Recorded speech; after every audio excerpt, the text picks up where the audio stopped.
Since January 1st, our country has seen a once-in-a-lifetime pandemic and the largest mass protests in decades. Americans have sought leadership during these trying times, both as someone to guide them as we navigate the uncharted waters of coronavirus, and as someone to lodge complaints with as they protest racial inequities in their streets. Justin Elicker, in his first 200 days as mayor of New Haven, has had to rise to these times. He is here today to talk with us about what is happening in his city and his approach to leadership in 2020. We'd like to thank our new premier sponsor at Digital Back Office, Palo Alto Networks. Check them out at digitalbackoffice.com or paloaltonetworks.com, as well as our sponsors at Gateway and Housatonic Community Colleges. Municipal Voice is a Connecticut Conference of Municipalities podcast in collaboration with WNHH LP 103.5 FM. I'm your host, Matt Ford. As always, be sure to give us a like and let us know what you're thinking in the comments below. CCM's Municipal Voice podcast continues to present a key forum on important state-local issues. The views expressed do not necessarily reflect the consensus views of CCM or our member municipal leaders. Mayor, thanks for being here. Happy to be here. You were inaugurated on January 1st, 2020, and less than 100 days in, you had to make the decision to close down the St. Patrick's Day Parade in New Haven due to the coronavirus. Those who know New Haven know how seriously the parade is taken in town. How did you go about making that first kind of critical decision about coronavirus, and kind of what guidance did you have in making that decision? I remember very, very early on, cases started to happen in China, and we started to internally in City Hall talk about what are we going to do to respond once we get a case. I remember an email I specifically sent saying it's likely we're going to get a case at some point, and think about now the world we're in.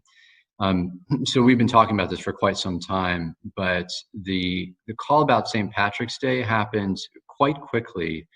I remember there was a fundraiser for the St. Patrick's Day Parade that was maybe a few days before we made the call. And I actually showed up at the fundraiser, and there were hundreds of people at Anthony's Ocean View, all together, even though there was a lot of already information out there that people shouldn't be hugging and shaking hands and everything. Yeah. And I thought to myself, imagine this times thousands. Yeah. This is going to be a bad situation. And even though St. Patrick's Day Parade is such an important event in New Haven, it's important for us to make this call to keep people safe. We had conversations with the health director and other folks, and decided to make the call. Since that time, New Haven has had some ups and some downs in the response. We didn't have as much information back then as we do now, and the per capita rate is still relatively high around here. What do you know now that you wish you had known at the beginning of all this? I think there's a lot of things that we all wish we would have known. An example is mask wearing. So early on, nobody was wearing masks. And it turns out now we know that masks. Yeah, it was all just like wash your hands, don't touch your face was like the first kind of real. Yeah, exactly. Exactly. Wash your hands for 20 seconds. I can't tell you how many times I told people that. Don't shake other people's hands, don't touch your face. Yeah. And it was very, we were deep into this thing before we started wearing masks. And I remember the first time I put a mask in front of the press, it was almost surprising. Yeah. Now it's just standard, right? The way that we've approached nursing homes, I think that we would have done things much differently in the beginning. This is more of a, nursing homes are regulated at the state level, but the city has been involved in trying to support our nursing homes. And now we regularly test everyone in nursing homes to identify cases immediately, and then cohort people into different groups depending on if they're COVID positive, suspected, or COVID negative. And that strategy has worked amazingly well with the nursing homes in New Haven. But we had, we lost a lot of residents, I think in large part because there were just a lot of things we didn't know about how to handle this strategy. Yeah, I know fairly early on, I noticed, I live in New Haven, I'm a resident, and I live over by Bella Vista, and it's not a retirement home, but it's a retirement community. And early on, they kind of shut that off and said, no visitors right now. And I was impressed by kind of the thought process there. Yeah, we were very, very focused early on Bella Vista. Yeah. Not as much focused on nursing homes because we anticipated that nursing homes would have, because they have medical staff generally on site and have more control over the site, would have fewer problems. And we anticipated Bella Vista would have a lot of problems because it's just not a controlled environment. Like people Yeah. come and go all the time. Yeah. And so we met multiple times with the management company there and helped put in place a lot of safeguards, which, we've been very grateful. Bella Vista has actually amazingly had very few cases over Which these is great. past Yeah. 3 or 4 months. But I think that the nursing homes blindsided us a little bit. Yeah. Some of the measures that the city has taken have been celebrated, such as the implementation of contact tracing system in conjunction with the city health department. That was before the state even had theirs up and running. How did that program work out? I think it worked out quite well. As many folks that have been following the press know, testing and contact tracing are key to making sure that if there's another outbreak, we get it under control quickly and it doesn't spread to many people. And so we work very closely with through our health department with our partners and a lot of volunteers Mm-hmm. through the Medical Reserve Corps, and also Yale University had a lot of volunteers that helped out with the contact tracing program as well. And because of that, we had the capacity to very quickly determine where people were exposed, who else might be exposed, and talk directly with people about how they needed to self-isolate to ensure the safety of others. And just an example of how this was even recently successful, there was a church in Fairhaven that had an outbreak just about a week ago. And our health department quickly called the leaders of the church, got the phone numbers of people that attended the church, called them. And because of that, we believe that we caught a potentially significantly bad situation early on and got that under control. That's great. And what was the transition to the state program like? So the state, ultimately New Haven is not an island, right? People work in New Haven, people shop in New Haven, and vice versa. Yeah. And so, New Haven can't do this on our own. And a truly successful contact tracing program needs to be done at a much broader level with more resources, but also connecting with many people in other towns. And so the state has been putting together a contact tracing program that is much broader and asked us to integrate our system into theirs, which they have done. I think that it's a little bit different than ours. And of course, whenever you do a transition to a new program, there's some growing pains, but overall it's the right step to make sure that we're working together with our surrounding towns to get things under control. Yeah. Speaking of surrounding towns, have you coordinated kind of since the beginning with, the mayors in Hamden, West Haven, East Haven, surrounding towns? Has that kind of been an ongoing conversation between you guys? So specific to contact tracing, our program, if there was someone exposed in New Haven that lived in Hamden, we would call them. The state's program incorporates everyone in the state. Yeah. But in general, there's been a lot of communication with some surrounding towns on a lot of different issues, and also the mayors of other major cities. I have a weekly call with the mayors of Waterbury and Hartford and Norwalk and Bridgeport and a handful of other cities, just to connect and talk about what other mayors are going through, brainstorm about ideas, see if there's things that we can work on together. And I also frequently talk with mayors of some of the surrounding towns in New Haven to make sure that we're doing things together as well. That's great. So one area of reopening that's on a lot of people's minds at this point is reopening schools. There seems to be three kind of different basic plans going around right now, a full reopen, a hybrid reopen, and staying completely online. Each has pluses and minuses. For instance, full reopen would require children to wear masks all day and all sorts of, strict protocols, which could be very difficult, especially with the smaller children. What are you and the Board of Education looking at in terms of making that decision? So a couple things. First of all, technically the governor is the one that makes the decision on whether we go full reopen, hybrid, or online learning. Our preference is that we have a little bit of local flexibility. Our situation is different than a Cheshire or a Woodbridge. And I think that that's really important to underscore. It's easier for people in suburban towns that may have more resources, for example, to drive their kids to school, or to ensure that online learning works well because most people have devices and access to Yeah. the internet. New Haven's a different situation. A lot of people don't drive, don't because they don't have a car, and Hmm. so our kids have to use buses, and we're dealing with a much larger system of Yeah. schools, and so it's just more challenging. At this point, given the number of cases that we have, which is quite low, Hmm. but I also think there's the potential for them to go up. Yeah. Our preference is to go to the hybrid model, which Hmm. is our plan is that half of the kids come in for 2 days a week, and Hmm. then the other half come in for another separate 2 days a week. Hmm. And then the final day is left to the teachers to do prep work, Hmm. because teachers will have to do online learning prep and in classroom prep, Hmm. because all families under all three scenarios, full day learning, hybrid, or online, have the option to opt out and do online learning. So that's a Okay. lot of pressure on teachers to do a lot more preparation work to prepare for that. But our preference is to do hybrid learning. Hmm. It helps us decompress the classroom, decompress the buses, keep the kids safe. Teachers and staff, understandably, some of them are concerned. We want to Hmm. make sure that we're keeping everyone safe, and we're hopeful that the governor will give us that flexibility to make that decision.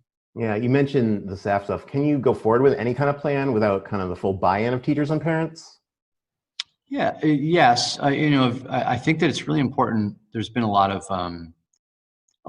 fear throughout this whole process, Yeah. right? A lot of fear throughout this whole process. And I remember back to when we designated Career High School as a site for an isolation shelter Hmm. for individuals experiencing homelessness. And there was just a lot of fear because there was a lot of unknowns about COVID. And Yeah. as we all have had different personal experiences connecting with the virus, either people have gotten it themselves or loved ones, Hmm. um, we've had a better understanding of what it means. And similarly, because there's an unknown about going back to school and what that might look like, there's a lot of fear among some teachers and staff. And I think that's fair. I think that we need to do more work on the administration side and on the New Haven Public Schools side to share the work that we are doing to ensure the safety of teachers. And that's, everything from decompressing the classroom to changing the way that school lunch works to drop off and pickup time. Hmm. There's a lot of details that have been incorporated into the plan that Dr. Tracy and her team have developed that are designed very specifically to keep students and staff safe. Yeah. One more thing to add to this: there's a risk to us not going back to school, right? Hmm. Um, if kids don't go back to school, the online learning, as a parent, Yeah. I know this is just not the same type of quality as in-person learning. Yeah. And that connection that a teacher and students get is very important to their development. Hmm. But also, school is a place where kids get food. Yeah. School is a place where it may be the only contact a child has with the outside world. And if they're in a dangerous situation at Hmm. home, it's an important place for them to have those kind of protections. Yeah. So I don't think that it's an either or question. Yeah. Both of these have risks, but both of them we can, as much as possible, make them controlled and calculated risks to Yeah. reduce the overall risk to everyone. Um, and another area, aside from schools and that stuff, that we kind of found interesting was in New Haven, closed off part of College Street to add more space for socially distanced outdoor dining. This is an idea that kind of grown around the country as this has been going on, especially in the bigger cities like New York and Denver. Is there space to look at a change like this on a more permanent kind of basis?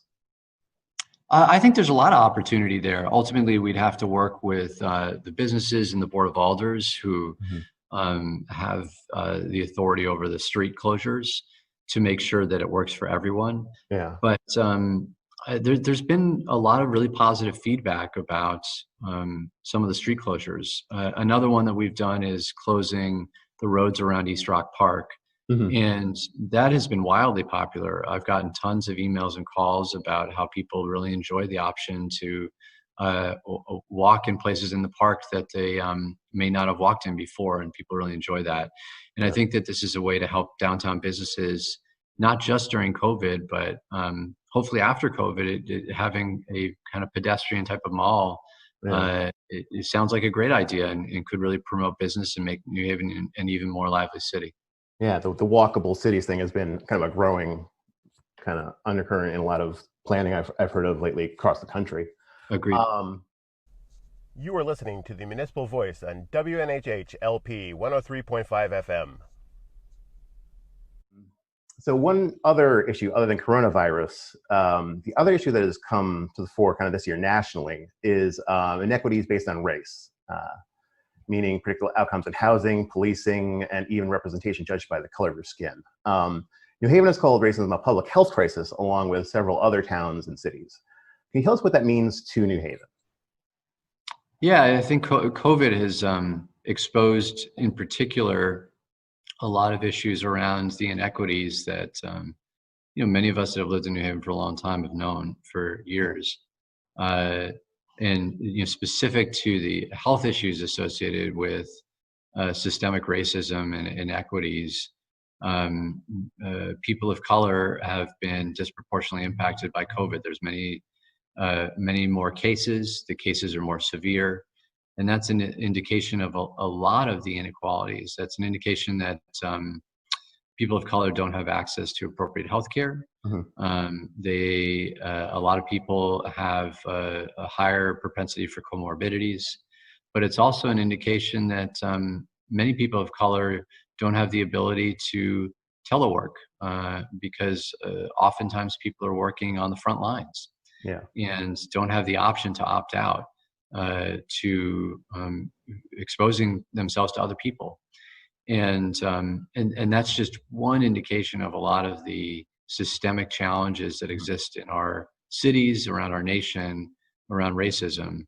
We've talked a lot about police brutality and the challenges that communities of color have experienced with the relationship with the police.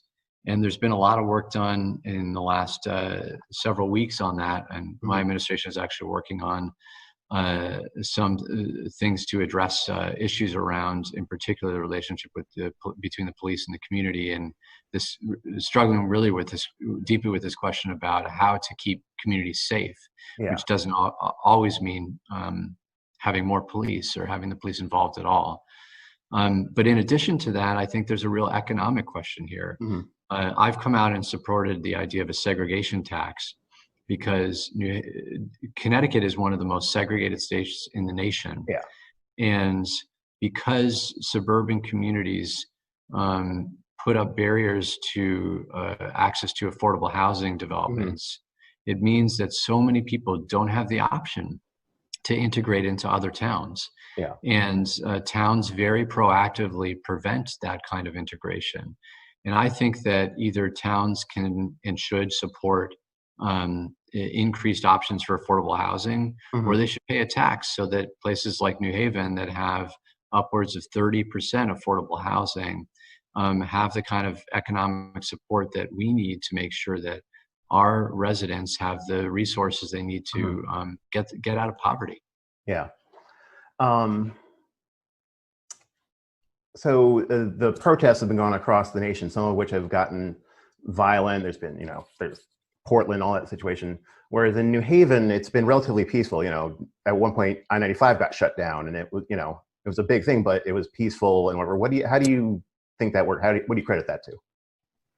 So I think overall, a couple of things. First of all, New Haven has a history of protests and peaceful protesting.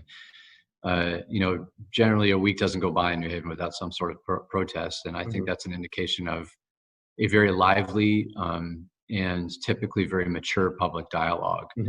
And so this is something that New Haven is, I think, as a city, as a community, really experienced with. And the protests around Black Lives Matter were no different. I do think that I made some missteps early on in looking at what was going on in some of the other larger municipalities around the nation and some of the violence we saw, and thinking that might happen in New Haven. Yeah. And so, for example, the first large-scale Black Lives Matter protest, I think could have been handled better. And frankly, I feel sorry to the organizers of that protest for some of the missteps that I made. For example, they came to the police station to speak with me, and I should have come out much earlier. I think that would have de-escalated the situation quite quickly. But overall, overwhelmingly, the protests in New Haven have been an outpouring of rage and anger towards the inequities and the mistreatment of people in communities of color. But they've been done in a way that expresses that, I think, productively, and elevates the issue without taking away from the importance of it by having some distraction of violence or destruction of property, those sorts of things. Kind of related to very related to this movement. Recently, there was a big controversy in New Haven with the removal of the Christopher Columbus statue in Worcester Square. How do you approach these kind of issues from your constituents, and why is taking down a statue easier than reforming the police system? I think they're all pretty complicated, right? Just to that specific question, taking down a statue is just taking down a statue, right? Yeah. Reforming a police system that has been put together over decades, if not centuries, is much more complicated, also because it very much involves people's lives. But I think that the removal of the Columbus statue was also a really big deal. The Columbus statue, to some people, represented hurt and colonization and a kind of racism, in particular towards the indigenous communities in this region and around what we now know as the United States. Yeah. And to others, it was a celebration of Italian heritage. Yeah. And you saw those passions come out during the protests that happened when the statue was being removed. Yeah.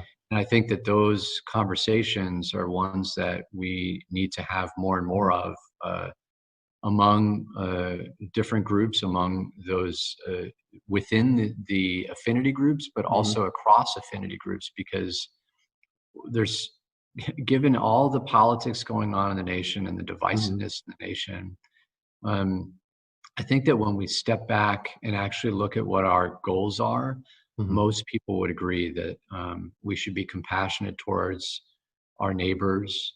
And that's not just the people physically living next to us, but that's people in other countries, that's people in other states. We should be supportive of those that don't have as many resources as we do. And we should listen and try to understand people of all different cultures. I think most people would agree with that. And we have a lot more common grounds that we can work together to connect than what we often focus on, which is those issues that we don't agree upon. Yeah. And you know, to your question about issues around policing, there's a lot more work to do here, and it's complicated as well. Our police do a lot of good work in this city, and I think that it's unfair for people to make police the enemy. I think that's just unfair, and especially in New Haven, where many police officers are working really hard. They chose New Haven in large part because they care about community policing. That doesn't mean that there's not a lot of work to do, that New Haven doesn't have history of officers doing inappropriate things, and that we have a lot of work to do to ensure that those officers are held accountable. Yeah, speaking of the officers, and New Haven does have a history kind of as an example of community policing to other departments across the nation. Is there any avenue to reach out to New Haven citizens, particularly youth, to become police officers? Yeah, so it's been on pause because of COVID, but we have a POW program that allows young people to engage in basically kind of a camp for police officers. When we do recruitment, we work hard to do outreach to individuals that are within New Haven to make sure that we have a lot of people that are knowledgeable about how to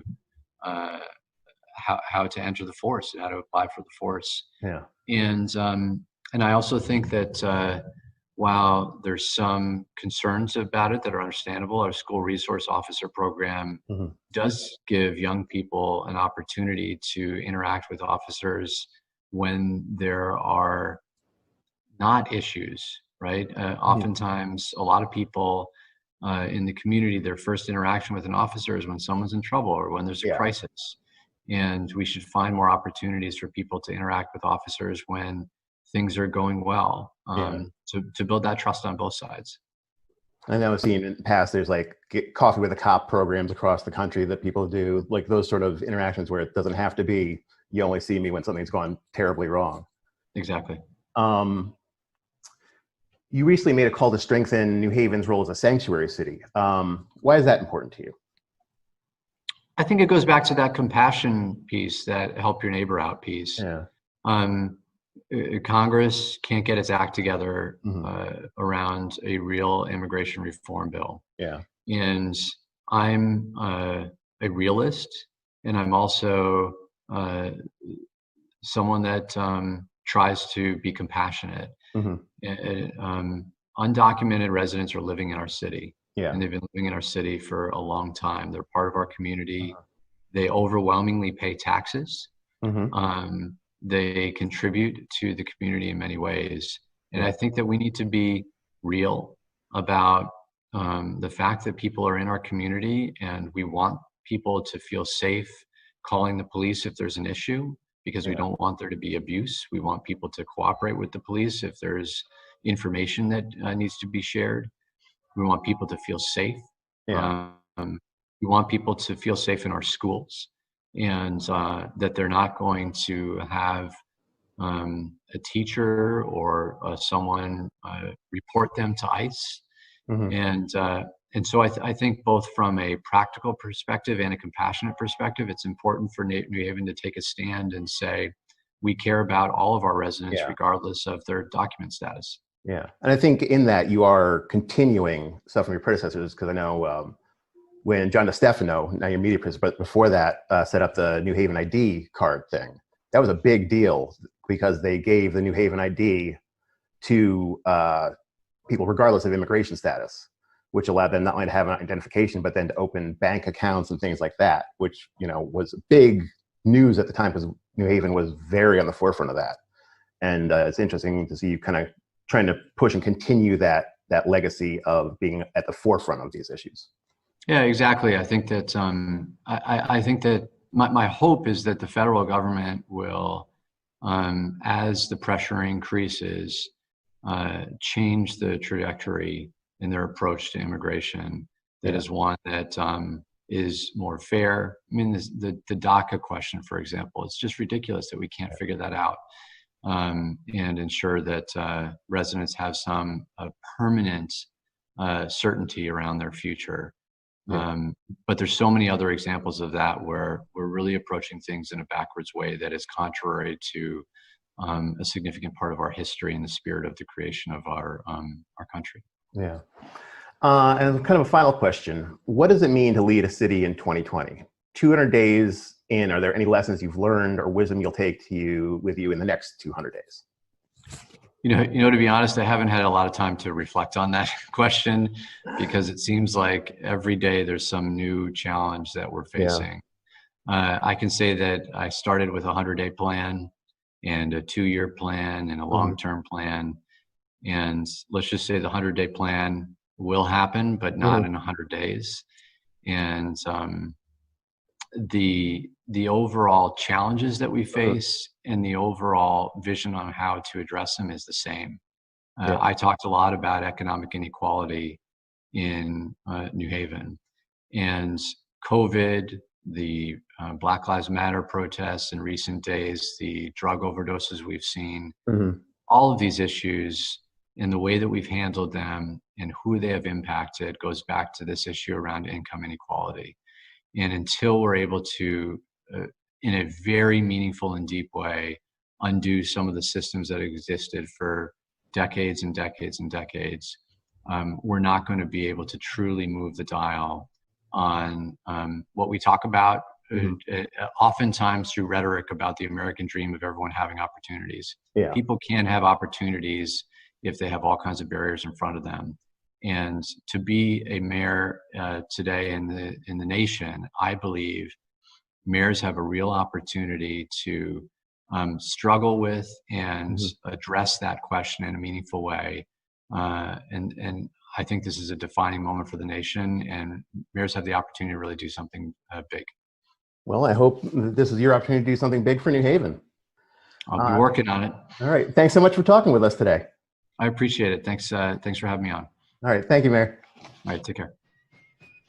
Thanks to our premier sponsor, Digital Back Office Palo Alto Networks, which you can check out at digitalbackoffice.com and paloaltonetworks.com. Also, thanks to our sponsors, Gateway Community College and Housatonic Community College. Learn more at gatewayct.edu and housatonic.edu.